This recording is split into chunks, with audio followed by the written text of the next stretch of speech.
Hi everyone, welcome to episode 63 of the Startup Playbook podcast. My name is Rohit Bhargava, and each week I interview successful founders, investors, and subject matter experts on how they got started, the strategies they used to succeed, and their advice to current and future entrepreneurs. Before we get into this episode, a quick reminder about the live podcast interview I'm hosting with Kate Morris tomorrow evening, Wednesday the 23rd of August, at the York Butter Factory. Kate is the founder and CEO of Adore Beauty, Australia's first online beauty and cosmetics e-commerce store. At the event, she will be sharing her story on how she started the company in her garage with $12,000 and growing it over the last 18 years to having more than 190 brands, 13,000 products, and an annual turnover of $28 million. We still have a handful of tickets remaining for the event, so if you're interested in attending, head over to playbookkatemorris.eventbrite.com. I'll also include the link for the event in this episode's show notes, which will be available at startupplaybook.co. So, coming back to this episode, my guest for episode 63 is Glen Rabie, the co-founder and CEO of Yellowfin. Yellowfin is a business intelligence platform that helps connect businesses with their data. Since launching in 2003, Yellowfin has gone on to dominate the market, counting large companies such as Coca-Cola, Honda, Xerox, and Vodaphone as its clients. Yellowfin now has customers in over 70 countries and a distributed network of company executives based in offices in the US, UK, Japan, and Australia. In this interview, we talk about starting a tech business as a non-tech founder, the transition from a corporate career to starting a startup, the value of bootstrapping, why you should be willing to lose a customer, and the need for focus. Without further ado, here's my interview with Glen Rabie. Hi Glen, welcome to the Startup Playbook podcast, and thanks so much for taking the time out of your day to be on the show today. That's a pleasure, Rohit. Glad to be here. And a big thank you to Pete Cameron for introducing us as well and getting you on the show. I've been hassling him to come on, and and he sort of said that he wasn't keen to jump on, but he's more than happy to sort of flick you my way. So I can't believe he's that shy. I know. We'll have to work on him for that. Well, it's on the recording now. It's out there. So Pete, if you're listening, you need to jump on. Perfect. So Glen, for anyone, or for those people that may not be as familiar with you or your background, do you want to share a little bit about your story and what got you here today? Okay, so I'm one of the co-founders and CEO of Yellowfin. We are a business intelligence and analytics software vendor, and we've been around since 2003. So we started the company back then. We've grown, obviously organically since then. So we started out of a little incubator off Little Collins Street, and bubbled away into the business we are today, which is global and offices around the world. Fantastic. And so obviously, the size of the business is incredible, and what you've sort of achieved since 2003 has been fascinating. But I think when we sort of spoke a few weeks ago, you mentioned that you were originally sort of bootstrapped, and you came from a non-tech background as well. Yeah, so I imagine the environment was very different then. It can be challenging for a non-tech founder to start a tech-based startup now with all of the support and everything that's going on at the moment. What was it like for you back in 2003? I think we were still carving on stone. To put it in perspective, the reality is Google had barely off the ground. The internet as it is today, that is so vibrant and connected people and it's great for B2B, didn't exist. It was really a sort of consumer domain. And the technology, to build a technology company back in those days, the cost to build was enormous compared to what it is today. So, everything that you had available to you just made the job infinitely harder. Even when we started, we started with a vision to build a web-based application, and the web technologies at the time were just really immature. And so for us to build what we did back then was quite phenomenal. I mean, there was no drag and drop applications on the web, just to give you again a sense of just how archaic it was. And so those are the sort of the innovations that we brought to the market at the time, was just how do you build a web application and make it really interactive and give it a feel of a desktop application and make it performant and all those sorts of things. And that was really, I suppose, what we really struggled with, to build something that was actually could compete with what then most people were using desktop apps. Sure. I'm sure there are a few sort of founders that are listening, or people that are thinking, that have an idea and want to get started, who are struggling to find a tech co-founder, or don't really know how to get started with that. What was that like for you? Again, going back as a non-tech founder, to find the right sort of team around you, especially when it would have been, I imagine, close to impossible for you to sort of launch without a tech team in place. It would have been impossible. So I mean, the interesting thing is that there's no IP in an idea. So to create something, create intellectual property, you need to find the team to build that. And so one of the first things I did look around for were who were the people that I knew that I could trust that could help us to build the product and to build the business.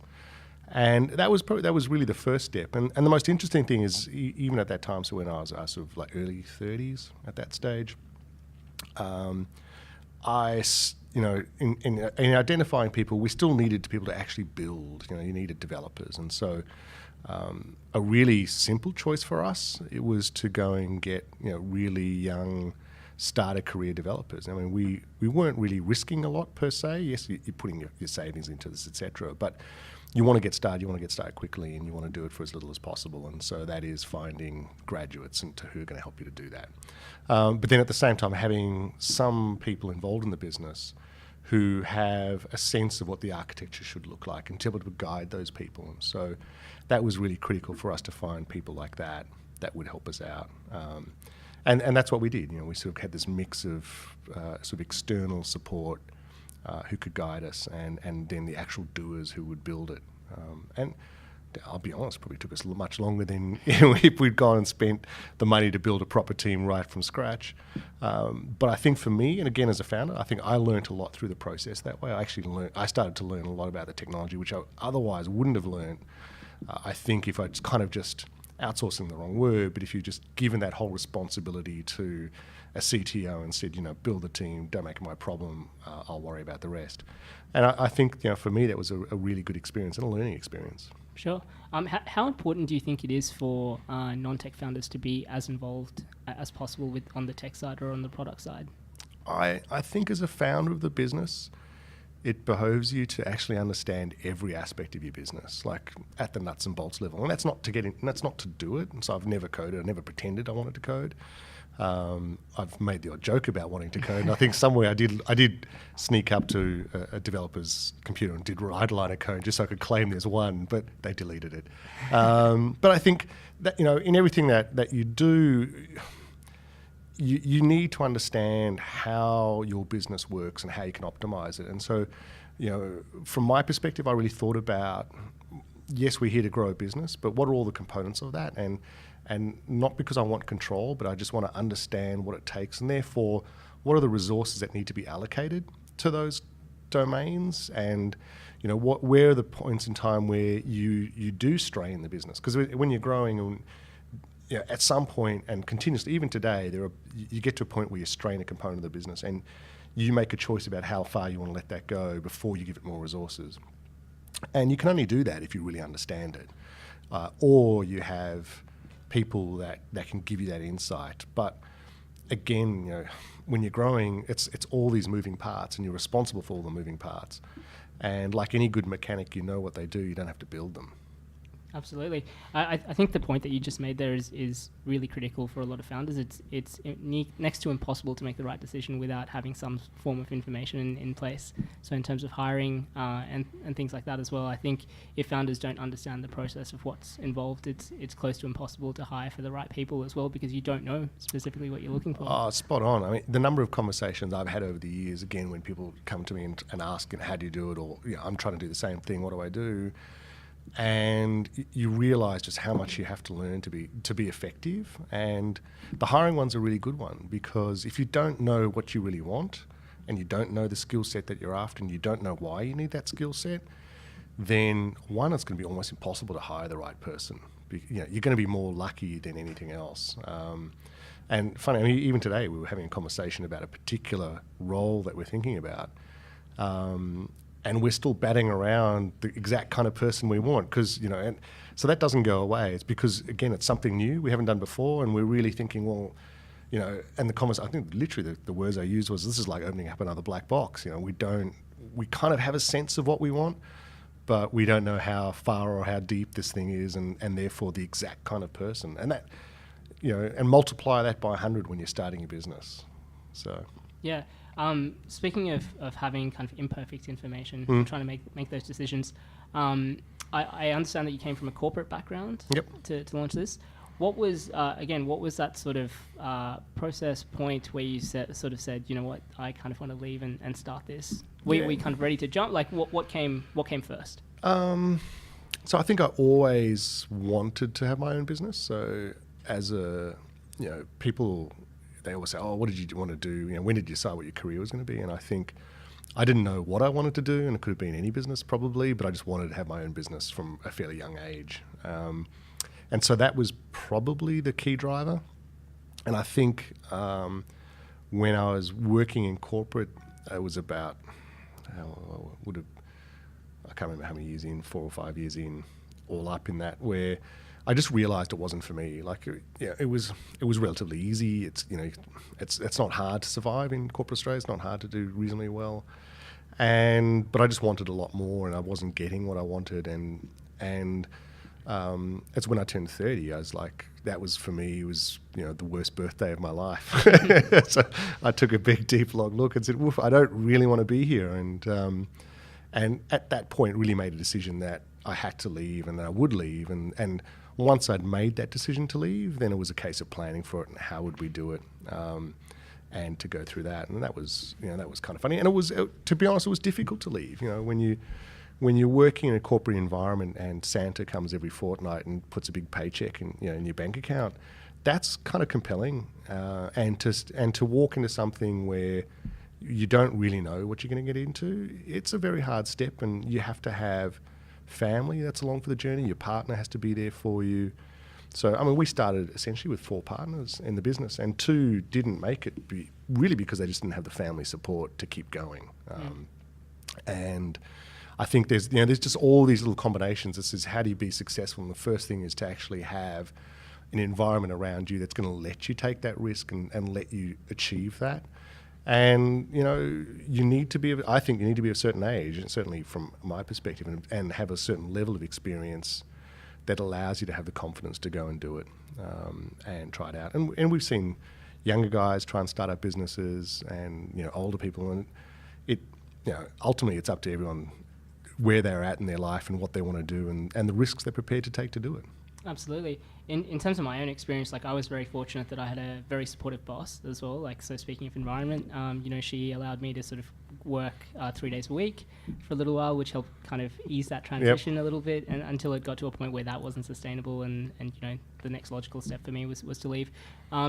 What are your kind of thoughts on people kind of getting to that point that you got to, or how much work did you do to kind of validate the problem or get it up to a particular point before you actually sort of got out and left, versus going, you know what, like, I'm just going to drop this right now and sort of jump head in?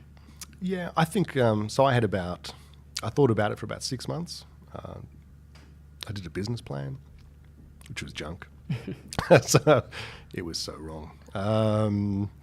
And we were in a business incubator. So I think there was certain things that kind of gave you a nudge. It didn't pay for the business. It didn't make the business happen. But when you get it's like gambling. You get those little things along the way that just makes your life infinitely just a little bit easier, and it helps propel you in the right direction. And that's kind of really how I got there. Is that it was spending 6 months at night trying to think it out, weekends obviously trying to work out what we could do and trying to prototype and build stuff out, and then ultimately getting into the incubator, which gave us a little bit of money, but gave us an office space and all that kind of stuff. And so that was enough to say, now it's time to actually really give this a go, and which is what we did. And I think so that worked well. I mean, we actually have one of my favourite developers that worked for us, James Bardsley. He actually decided to start his own business and did something similar. So he went 3 days a week, then to 2, and then eventually said it's time for me to leave. I go, well, that's a bit sad, but it's I think that's a great, if you can have a really good transition like that, where you can sort of nibble at the risk and eventually get to the point where going, it's working, it's doing its thing. That would have been much better. I think starting a software business, the problem with it is that there is this upfront investment. You've got to build a minimum viable product. You've got to get something to market. It's not like consulting or services where you can kind of generate revenue along the way. And the mistakes we made, to be honest, that when we did it, was that we did do a little bit of services on the side, which really distracted us from the core mission of delivery of a product. But that was part of our journey of getting to where we were today. Sure. Something you touched on was your first business plan was a bit of a waste. Yep. I'm really curious to know that. I think one of the things that I've been really passionate about, and I spoke to Ash Murray about this, I'm not sure if you know who he is, but created the Lean Canvas, was that, the biggest advantage that startup founders have is speed. Yep. And so the amount of time, I don't know, maybe I just write really slowly, but it takes me a couple of weeks to put together a business plan, and more often than not, you go and talk to your first customer and you're like, okay, that was a complete waste. Yep. Got to throw this out the window. What are your sort of views on business plans in general? Yeah, I don't think they're worth the time and effort.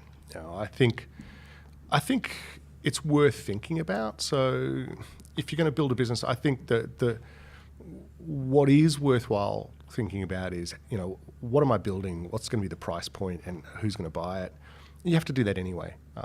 But to go through this laborious cycle of filling in lots of pages to get to that and to know who your customer is going to be. And those are conversations, to be honest, that I think, again, as someone who runs a business, those are conversations you should never end. So even today, this week we had our CMO out from the US, and that's all we talked about was, pricing models, the people we sell to, how do we sell to them.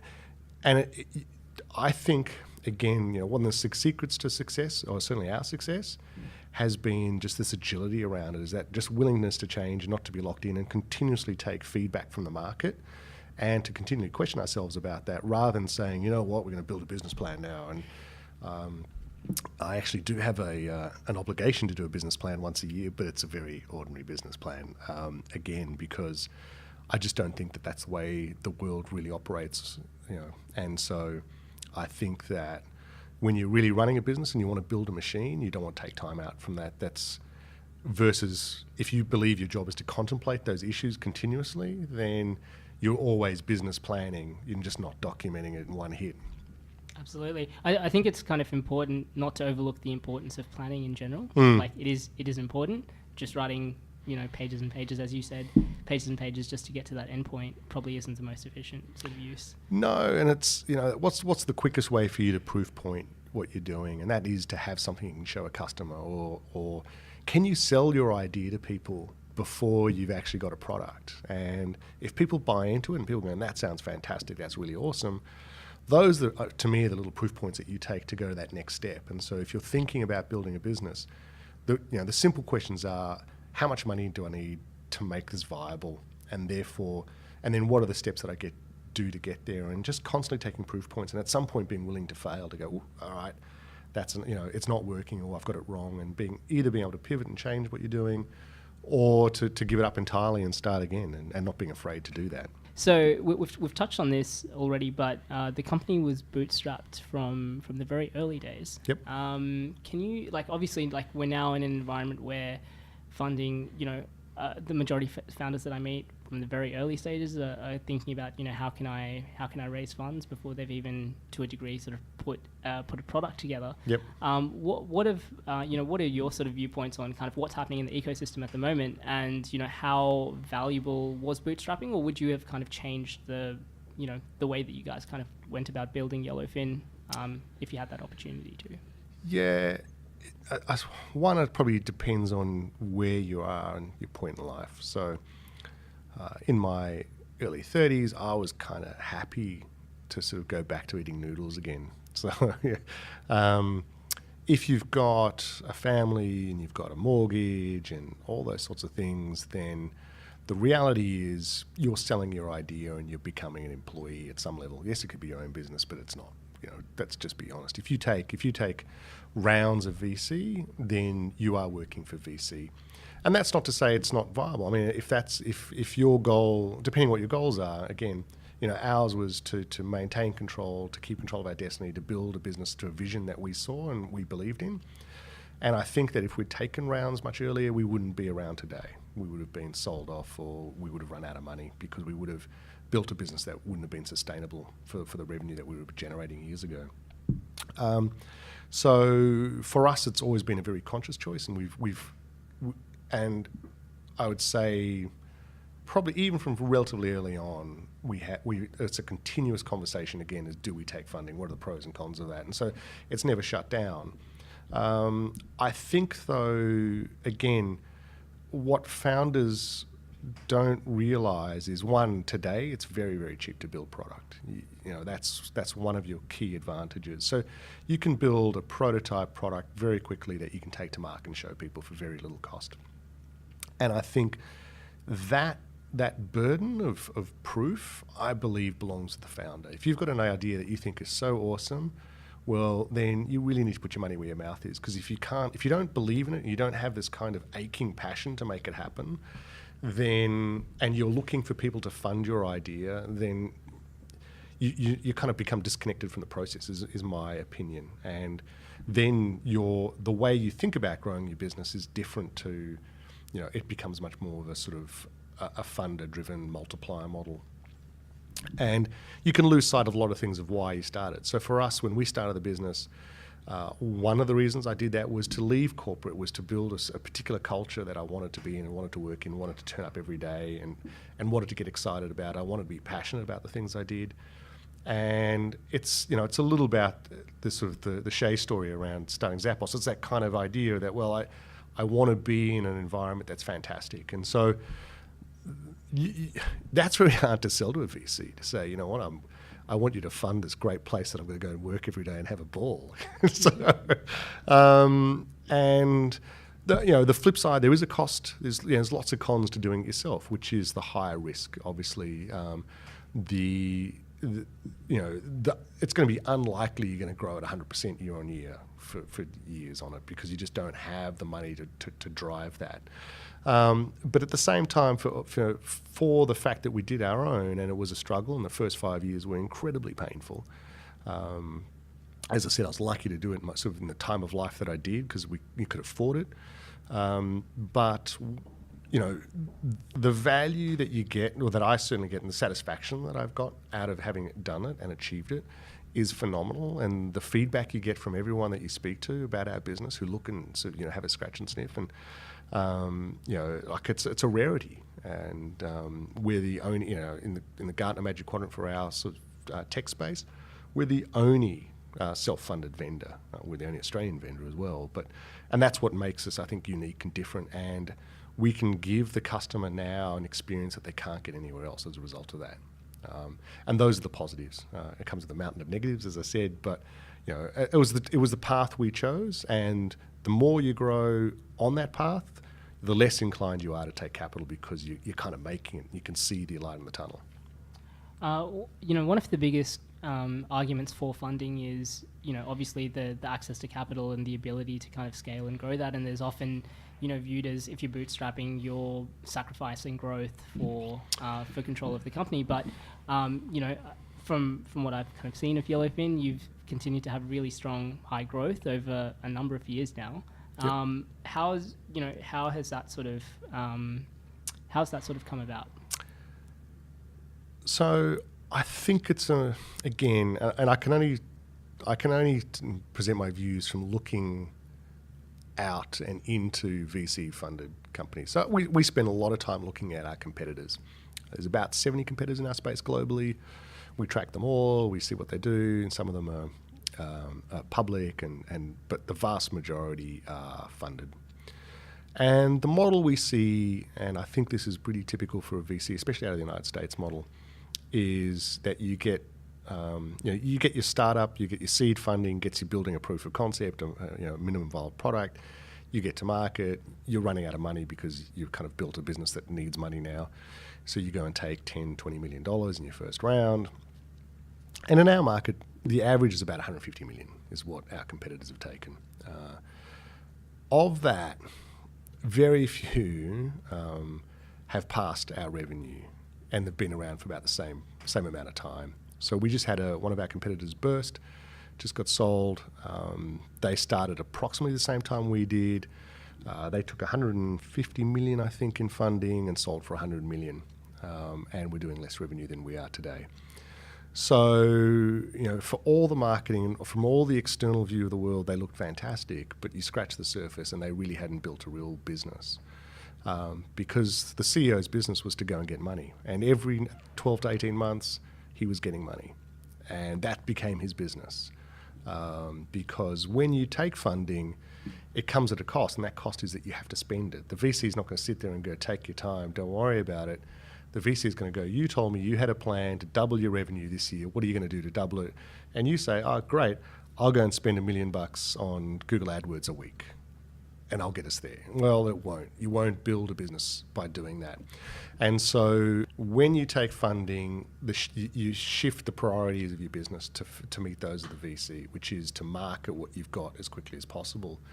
Whereas we've had the opportunity to really focus on our product, improve our product, build a much more stable, scalable, et cetera, and the result of that is we win more customers because we've got a better platform, and we can we slowly hired the right people. We just didn't take 100 people on board and watch them play Minecraft till they had something to do.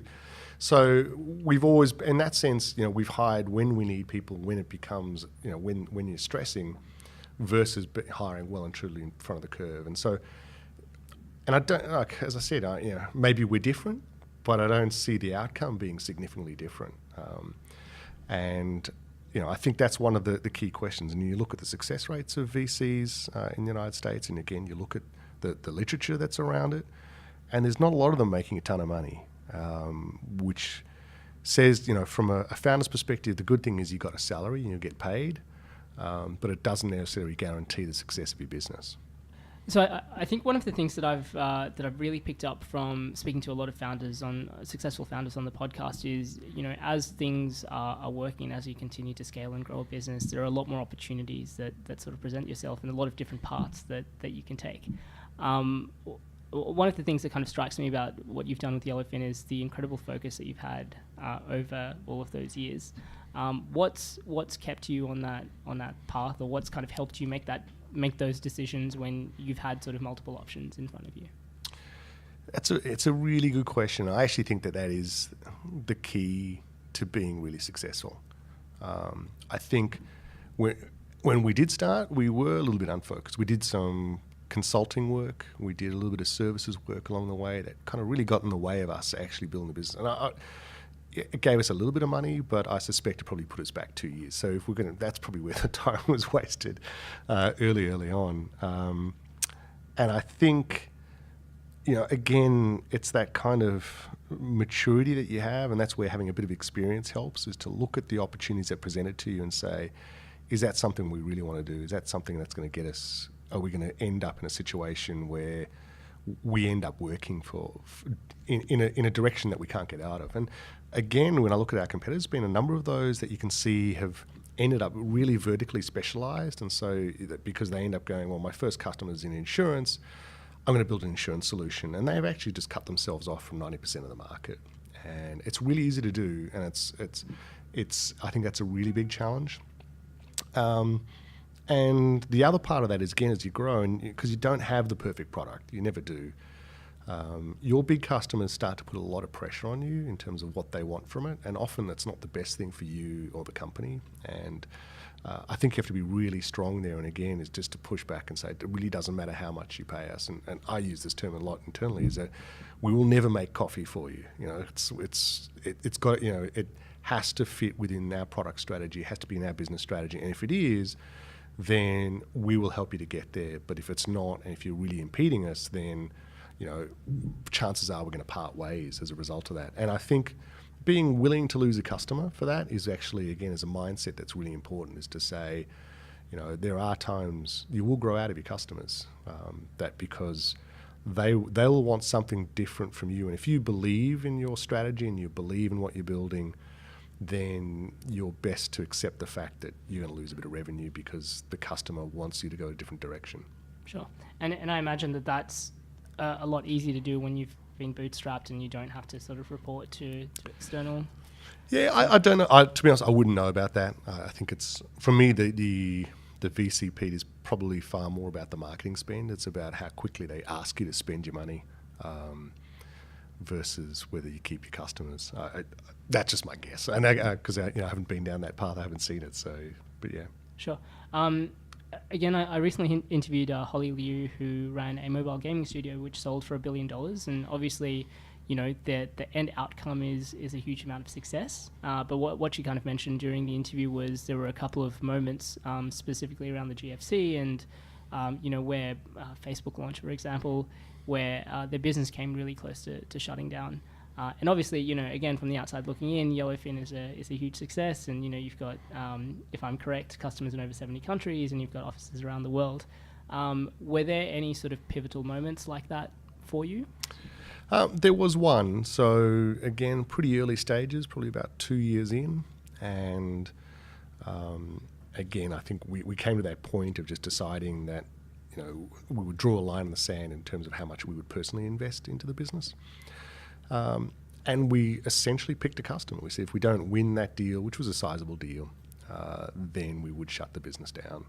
And it was a very tough thing to do at the time, because by that stage your baby was alive and breathing and had a pulse, and you wanted the best for it. But the fundamental commercial question was, did we have the ability to build a business around it? And for us, it literally came down to this one deal that said if we can't win that deal, then we shouldn't be in business and we should call it quits. And thankfully for us, we did win the deal. So, but again, it's kind of one of those historical moments where you look at it and you go, from a risk perspective at the time, we made the right choice by just having this moment where you say, what do we need? Are we really here to do this and make this happen? Can we do it? Do we believe in ourselves enough to do it? Versus, we rather than just trudging on and trying to sort of, go and just put more and more into it. So I think it was a really good perspective just to say, look, that's it, done, and thankfully it worked out for the positive. Absolutely. Glenn, on that note, thanks so much for sharing your experience and insights on the show today. For anyone that wants to find out more about Yellowfin or say hello, get in touch, what's the best way for them to do that? If you want to chat to me, then I'm on LinkedIn, so Glen Rabie, Rabie, and otherwise yellowfinbi.com. Perfect. I'll make sure those links are in the show notes. Glenn, once again, thanks for coming on the show and for sharing your story. Awesome. Thanks, Rohit. Appreciate it. Cheers. Thanks for listening to episode 63 of the Startup Playbook podcast. You can find the show notes of my interview with Glenn, along with a curated list of tools and resources for startup founders at startupplaybook.co. As always, you can join the conversation through our Twitter account. The handle is @PlaybookStartup. A quick reminder to register for the live podcast with Kate Morris from Adore Beauty. I'll add the link to the registration page in the show notes for you. In the meantime, don't forget to subscribe to stay up to date with our latest episodes. Thank you for listening, and I'll see you at episode 64 next week.